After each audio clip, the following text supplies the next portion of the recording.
Good morning, class. Welcome to the next lecture of financial markets. Okay. तो अभी तक हमने बात की है कि what are the factors which can have an effect on exchange rate. ठीक है, हमने कहा था in the long run there are mainly four factors. ठीक है, उसके अलावा भी looked at the relationship between exchange rate and the future expected exchange rate. ठीक है, हमने कहा था future expected exchange rate और exchange rate के बीच में क्या relationship है. ठीक है, और हमने और भी डिस्कस किया था, लाइक हमने कहा था कि फ्यूचर एक्सपेक्टेड एक्सचेंज रेट ज़्यादा हो तो उसको एक्सपेक्टेड रिटर्न पे क्या असर पड़ता है. ठीक है, और उसका इंटर्न एक्सचेंज रेट पे क्या असर पड़ेगा.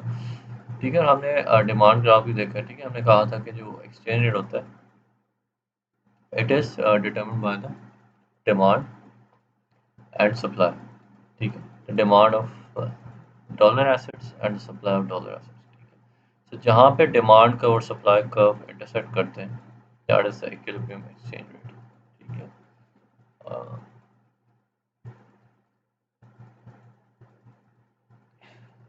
तो हमने कहा था कि द एक्सचेंज रेट जो है it can not be different from the equilibrium exchange rate, because अगर ऐसा होगा तो डिमांड और सप्लाई जो है वो बराबर नहीं होगी. इन दैट केस वो जो सिचुएशन है वो ज़्यादा देर तक सस्टेन नहीं कर सकती. सप्लाई और डिमांड को इवेंचुअली बराबर होना पड़ेगा in the exchange rate will. अगर आपका exchange rate is more than equilibrium exchange rate then the exchange rate will fall until it is equal to the equilibrium exchange rate.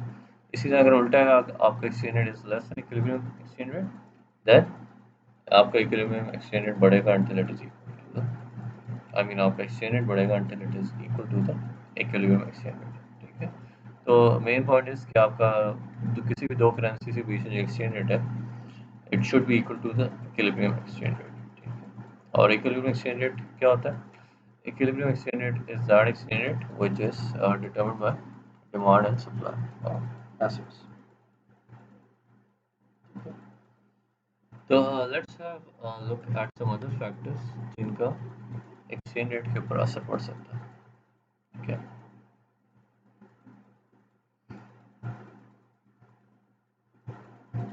तो basically कोई भी ऐसा factor which changes the expected return, या ठीक है हमने बात की थी ना रिटर्न की, कि हमने कहा था कोई भी ऐसा फैक्टर जो expected return on dollar assets उसको अगर चेंज कर सकता है तो वो फैक्टर जो एक्सचेंज रेट चेंज कर सकता है. ठीक है, तो इस तरह के कुछ फैक्टर्स हैं जो expected return on dollar change करते हैं and in that way they change the exchange rate. ठीक है, तो कुछ फैक्टर हम डिस्कस भी किए थे. ठीक है, लाइक एक्सपेक्टेड एक्सचेंज रेट, लेकिन इसके अलावा कुछ और फैक्टर्स भी हम डिस्कस करेंगे. ठीक है, तो फॉर एग्जांपल अगर हम शुरू करें विद डोमेस्टिक इंटरेस्ट रेट. ठीक है, डोमेस्टिक इंटरेस्ट रेट क्या होता है. अगर दो मुल्क हैं for example USA and UK. ठीक है, तो जो डोमेस्टिक इंटरेस्ट रेट होगा that will be the interest rate of the USA. ठीक है, बिकॉज हम यूएस डॉलर की बात करें, तो अगर हम यूएस डॉलर की बात करें तो domestic interest rate is equal to interest rate of USA. ठीक है, यानी डोमेस्टिक का मतलब है कि जिस मुल्क की करेंसी है उसी मुल्क का इंटरेस्ट रेट.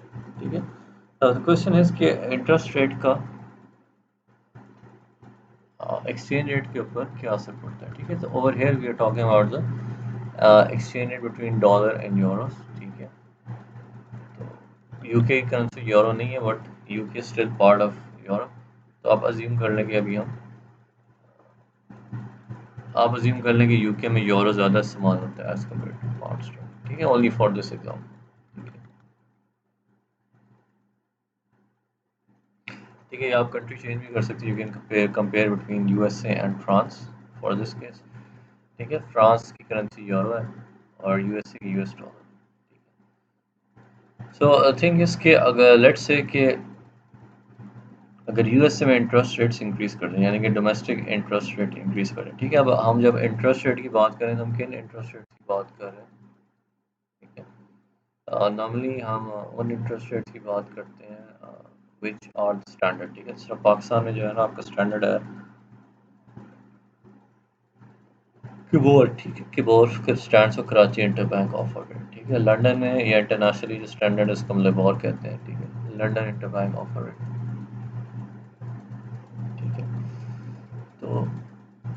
बेसिकली ये इंटर बैंक रेट्स होते हैं, ठीक है। इस रेट पे banks borrow from other banks, ठीक है। तो आप इसको इस तरह इमेजिन कर सकते हैं, अगर interest rate on bank accounts, ठीक है। आप इंटरेस्ट रेट को इमेजिन कर सकते हैं as interest rate on bank accounts, ठीक है। नॉट एग्जैक्टली, लेकिन एग्जाम्पल को सिंपल रखने के लिए हम उससे ये कहते हैं कि अगर आपने किसी बैंक में बैंक अकाउंट खुलवाया हुआ है, ठीक है, स्पेशली जो फिक्स्ड डिपॉजिट अकाउंट्स होते हैं, ठीक है, तो जिनमें आप एक बार पैसे इन्वेस्ट कर दें फिर उस पैसे को हम निकाल नहीं सकते अंटिल अ टाइम पीरियड, ठीक है। तो उस पर जो रिटर्न है या उस पर जो इंटरेस्ट रेट उसको हम कहते हैं द मेन इंटरेस्ट रेट, जिसकी मैं बात करें, ठीक है। In the case of domestic interest rate, तो हम बात करेंगे interest rate on for example fixed deposit accounts in the US, ठीक है। तो द मेन थिंग हम जिससे कंसर्न है, हम कह रहे हैं लेट्स से कि जो ओवरऑल इंटरेस्ट रेट है, ठीक है, which in this case to keep things simple हम कह रहे हैं it is the interest rate on accounts, fixed deposit accounts, ठीक है। अगर वो इंटरेस्ट रेट इंक्रीज कर जाए यूएस से, ठीक है, हम बेसिकली जानना चाह रहे हैं कि यूएस डॉलर के ऊपर क्या असर पड़ेगा if interest rates in the US से चेंज, ठीक है। तो लेट्स से हम कहते हैं कि interest rates in the US से, यानी कि जिसको हम डोमेस्टिक इंटरेस्ट रेट भी कह सकते हैं, अगर डोमेस्टिक इंटरेस्ट रेट इंक्रीज कर जाए, यानी कि यूएसए में इंटरेस्ट रेट इंक्रीज कर जाए, तो exchange rate between euro and dollar पे क्या असर पड़ेगा। थिंग इज कि अगर interest rate in the US से इंक्रीज कर जाए, दैट विल बेसिकली मीन कि आपके जो बैंक अकाउंट्स हैं उस पर आपको ज़्यादा इंटरेस्ट रेट होगा, तो इंटरेस्ट रेट इस पर वही, अगर आपका इंटरेस्ट रेट इंक्रीज कर जाए तो आपके बैंक अकाउंट पर ज़्यादा इंटरेस्ट मिलेगा आपको। इन अदर वर्ड्स, अगर हम रिटर्न्स की टर्म में बात करें, फॉर एग्जांपल लेट्स से कि पहले आपको बैंक अकाउंट पे 1% इंटरेस्ट रेट मिल रहा था, अब बढ़ के 3% हो गया, ठीक है। अगर आप रिटर्न कैलकुलेट करें, अगर इंटरेस्ट रेट बढ़ जाए, ठीक है, तो आपकी रिटर्न भी बढ़ती है, ठीक है। तो रिटर्न बेसिकली क्या है, द प्रॉफिट यू मेक, ठीक है। अगर इंटरेस्ट रेट बढ़ जाए तो आपका प्रॉफिट भी बढ़ेगा, और आप किस प्रॉफिट की बात करें, the profit you earn on keeping money in the bank, ठीक है। यानी कि आपने बैंक में कोई बैंक अकाउंट खुलवाया हुआ है तो उसके ऊपर आप कितना प्रॉफिट अर्न करें, ठीक है। अगर इंटरेस्ट रेट ज़्यादा होगा, बैंक अकाउंट पर ज़्यादा प्रॉफिट अर्न करेंगे, ठीक है। तो अगर प्रॉफिट ज़्यादा होगा, that means what, higher return, ठीक है। If domestic interest rates increase, यानी कि interest rates in the US increase, that would mean कि people would expect higher returns on their assets, ठीक है। और हम किन एसेट्स की बात करें, बैंक अकाउंट्स, ठीक है। तो अगर इंटरेस्ट रेट इंक्रीज कर जाए डोमेस्टिक इकोनॉमी, तो एक्सपेक्टेड रिटर्न ऑन एसेट्स जो है वो भी इंक्रीज कर जाए, ठीक है। इन दिस केस हम यूएसए की बात करें, तो if domestic interest rate increases, the expected return on US dollar deposits will increase, ठीक है। तो खास तौर पर हम बैंक अकाउंट की बात करें जहाँ पे यूएस डॉलर्स डिपॉजिट है, because US dollar is the domestic currency, ठीक है। अच्छा, नाउ थिंग इज, अगर return on dollar assets increase करेंगे तो क्या होगा, it will lead to an, ठीक है। अगर आपका expected return on dollar assets increase करेगा तो it will lead to an increase for demand of dollar assets, ठीक है। तो डिमांड इतनी इंक्रीज करेगी that it will lead to a shift in the demand curve rightwards, ठीक है। अगर डिमांड बहुत ज़्यादा इंक्रीज करे तो पूरा डिमांड कर्व आपका शिफ्ट हो जाता है, ठीक है। So in this case interest rate change होने से या इंटरेस्ट रेट इंक्रीज होने से कि डिमांड ऑफ डॉलर एसेट्स इतनी ज़्यादा इंक्रीज कर सकती है कि that it will shift the entire demand curve, ठीक है। सो डिमांड का राइटवर्ड शिफ्ट करेगा, ठीक है। जब वो राइटवर्ड शिफ्ट करेगा तो जो आपका न्यू इक्विलिब्रियम एक्सचेंज रेट होगा, that will be the intersection of the supply curve and the new demand curve, ठीक है। तो डोमेस्टिक इंटरेस्ट रेट इंक्रीज करने से demand for dollar assets increase करेगी, and as a result of that जो आपका new equilibrium exchange rate होगा, it will be high, ठीक है। यानी कि आपका equilibrium exchange rate will have increase from point one two point two, ठीक है।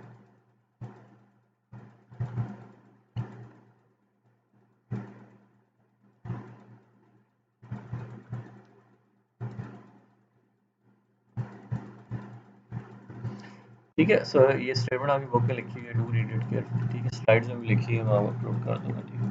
सो ये जो ब्लैक में बोर्ड में लिखी हुई है, ब्लैक में स्टेटमेंट, इसको just read it what is an increase in domestic interest rate shifts the demand curve for domestic assets D to the right and causes the domestic currency to appreciate. ठीक है,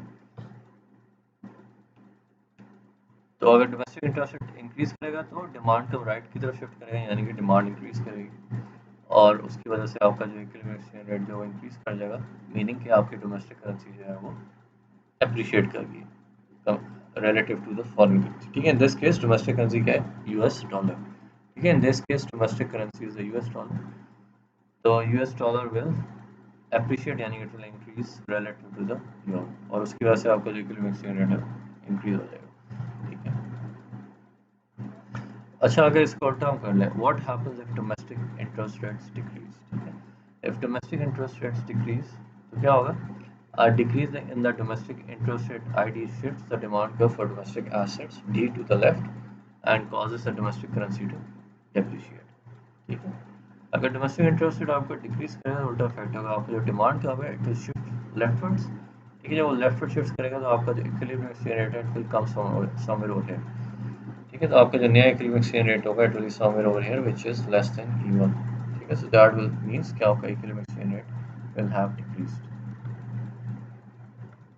अच्छा, foreign interest rate की बात करें इन this case, अगर हम example ले लें यूएस और फ्रांस की. ठीक है, तो फ्रांस में यूरो करेंसी और यूएसए में डॉलर है. ठीक है, तो जो डोमेस्टिक इकॉनमी है वो है यूएसए. ठीक है, और जो फॉरेन इकॉनमी है वो है फ्रांस. ठीक है, तो पहले डोमेस्टिक इंटरेस्ट रेट क्या है, interest rate in the USA, और फॉरेन इंटरेस्ट रेट क्या है, इंटरेस्ट रेट इन फ्रांस. ठीक है, और ये वही इंटरेस्ट रेट होगा जिसकी हम पहले बात कर चुकी है. It will be the interest rates on bank deposits in France. ठीक है, तो अब हमने ये पता लगाना है कि what happens if foreign interest rate increases but domestic interest rate stays the same.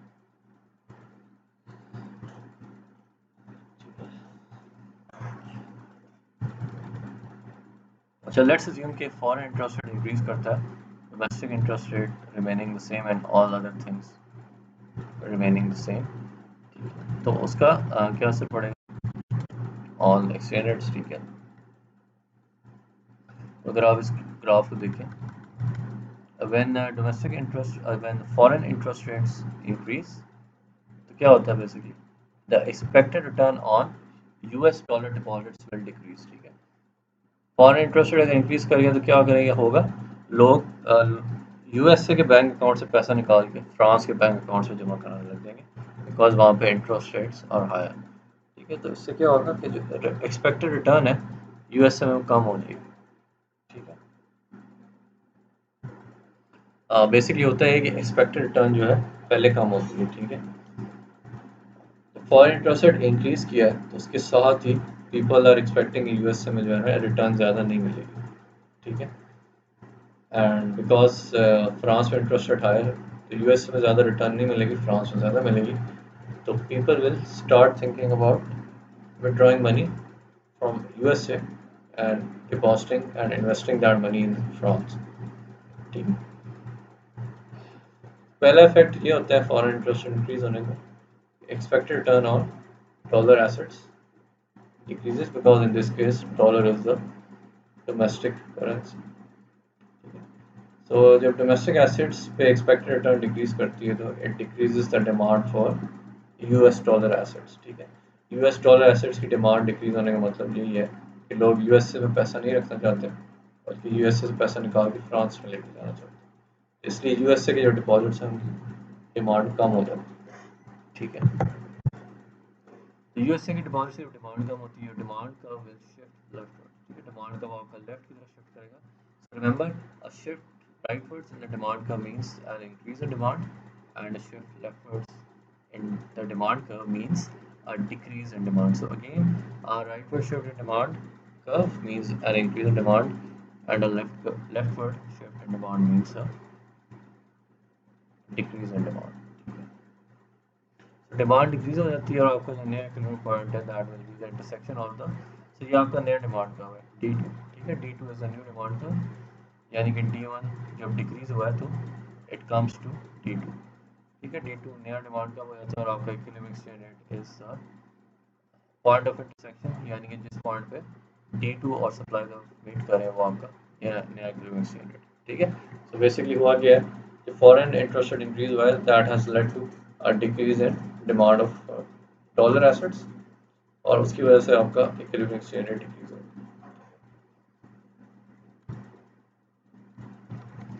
ठीक है, to summarize, an increase in the foreign interest rate shifts the demand curve to the left and causes the domestic currency to depreciate। ठीक है, तो demand का अगर left की तरफ shift होता है आपका इक्विलिब्रियम एक्सचेंज रेट जो है वो डिक्रीज करता है, और उसकी वजह से जो लोकल करेंसी यानी यूएस डॉलर वो डेप्रिशिएट करती है अगेंस्ट द यूरो।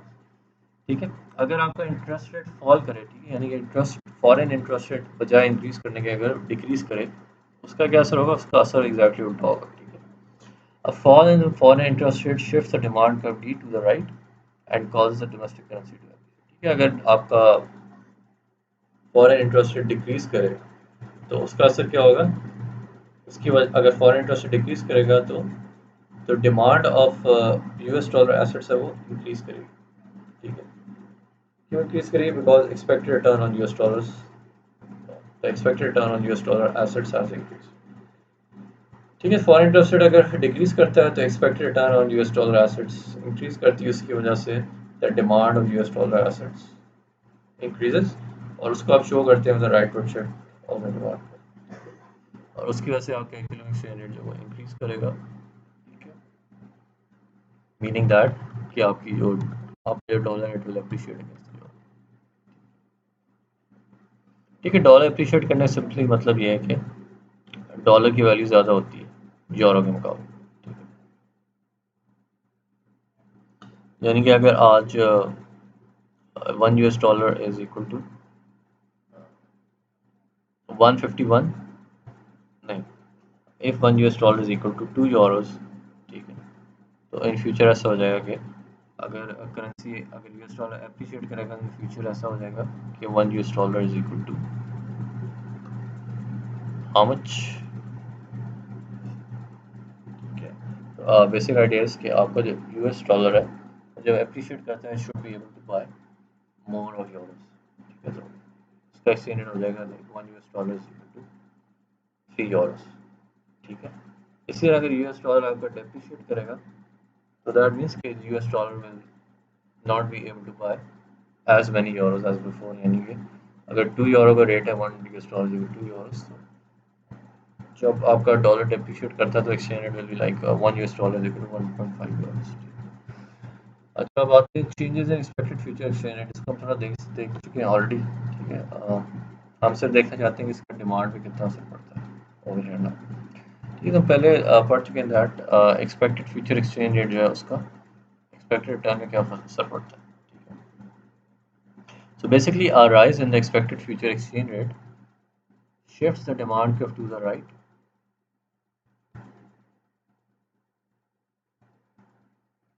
ठीक है, it shifts the demand curve to the right and causes an appreciation of the domestic currency। ठीक है, अगर आपका एक्सपेक्टेड फ्यूचर रेट इंक्रीज करेगा तो it will lead to an increase in the return of dollar assets. ठीक है, उसकी वजह से जो demand of dollar assets will increase, और उसको हम शो करेंगे by rightward shift of demand curve. ठीक है, और ज़ाहिर है जब डिमांड राइट की तरफ शिफ्ट करेगी तो आपका इकोनॉमिक एक्सचेंज रेट इंक्रीज करेगा। ठीक है, an increase in economic exchange rate basically means an appreciation of the domestic currency. ठीक है, अगेन एप्रिसिएशन का ये मतलब है कि dollar will be able to buy more Euros.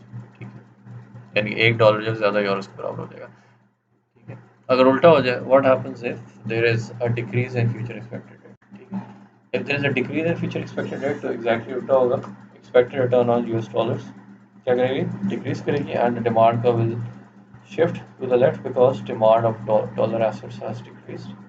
This causes a depreciation of the US dollar, okay, which will be shown by a decrease in the exchange rate।